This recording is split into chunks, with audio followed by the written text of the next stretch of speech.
Horns up and welcome to Headbanger's Kitchen. Folks, I think by now most of you know that I don't do keto, and in case you didn't, you can click here on the I button to find out why.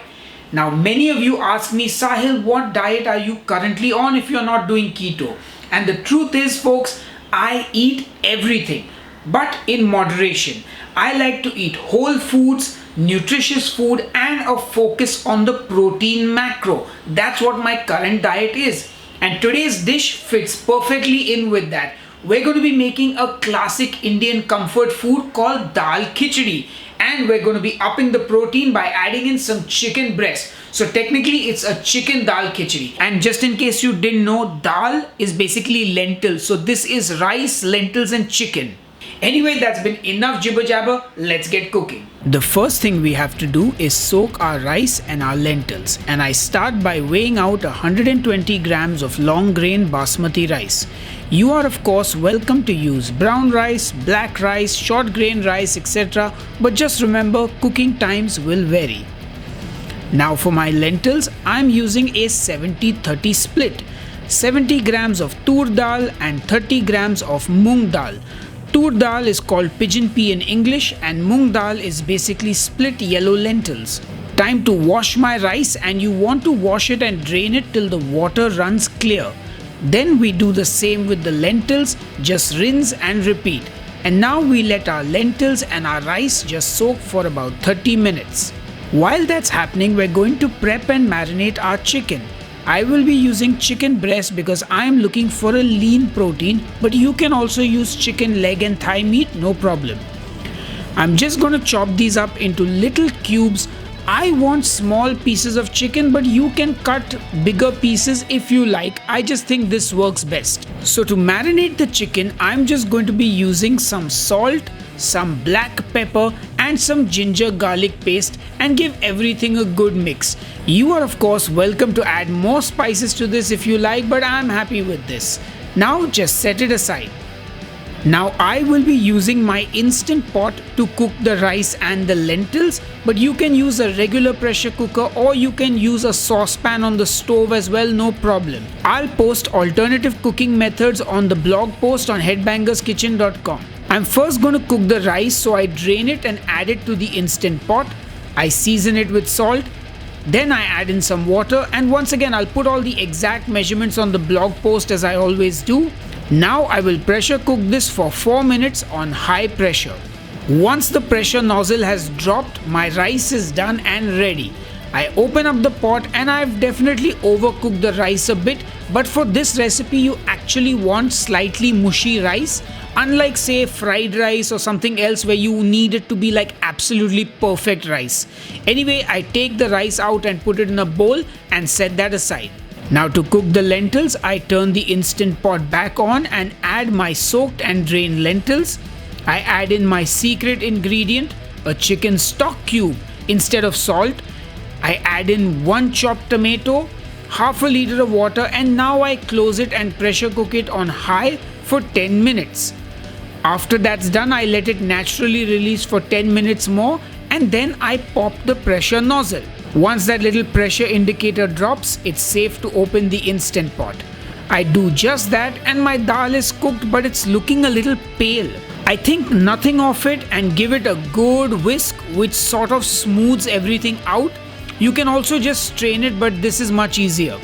And then it hits me like a ton of bricks. I forgot to add turmeric to the dal. That's why it looks so pale. So I add in some turmeric and give it a good whisk again.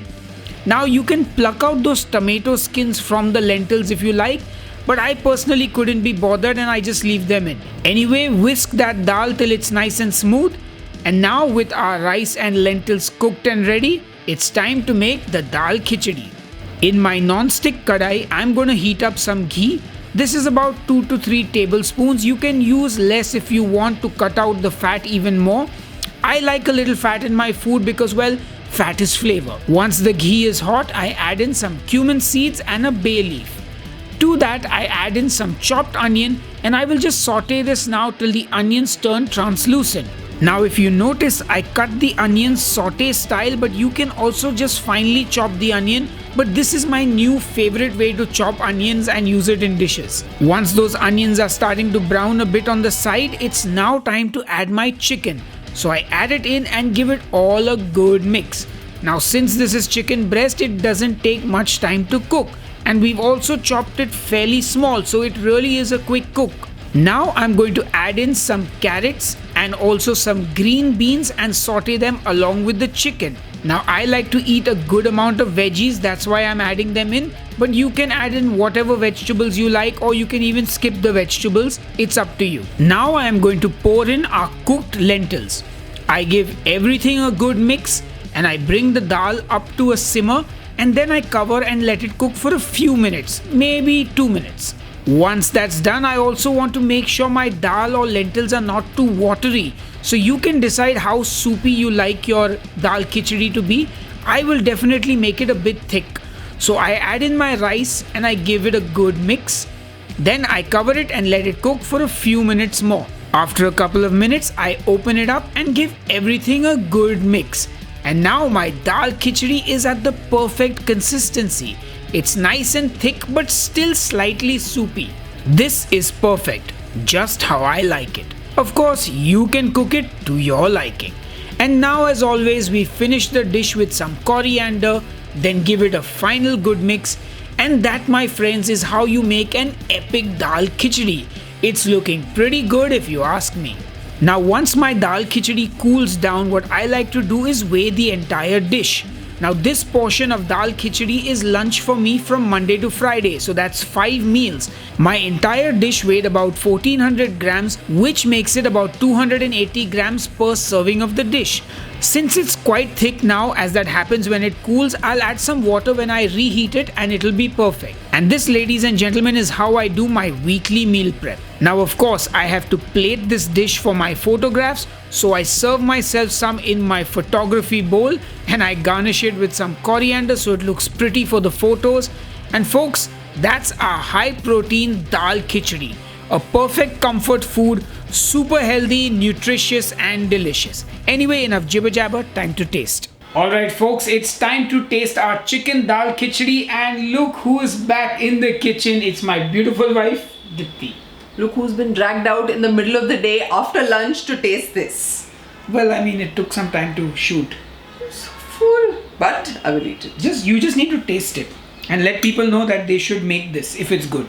Alright, And if it's not? And if it's not good, then they shouldn't make it. This is one of my favorite comfort foods, so he has a lot to live up to. I was the one who introduced him to this. Yes, that is true. So shall we dig in? Yes, there's a lot of veggies in it. Yes. Oh yeah. Oh, it's good. That's really good. This is why I eat this 5 days in a row for lunch. But this is really close to what my favorite dal khichdi from one of the restaurants around here tastes like. It's really good. I don't know. Cold rainy day, this is exactly what you want to eat, like a warm bowl of this. And in fact, it is a cold rainy day, so this is the perfect food. It's a warm rainy day. Well, I mean, it's rarely cold here. Okay, that's a lot of jibber jabber from the two of us. But do you approve of my chicken dal khichdi? Awesome. So Dipti gives it the thumbs up, the horns up. So we both give it the horns up. And I hope you guys will make this at home. Let me know how it turns out. And I guess I will see you on the next episode of Headbangers Kitchen. And if you want to see more of Dipti here tasting the food with me, smash that like button. Anyway, enough jibber jabber. See you on the next episode. Until then, cheers and keep cooking. Good to go? Sorry. Alright folks. Sorry once again. Hey folks, do you like Indian food? Well, a couple of years ago, I did a weight loss series answering the question, can you lose weight eating Indian food?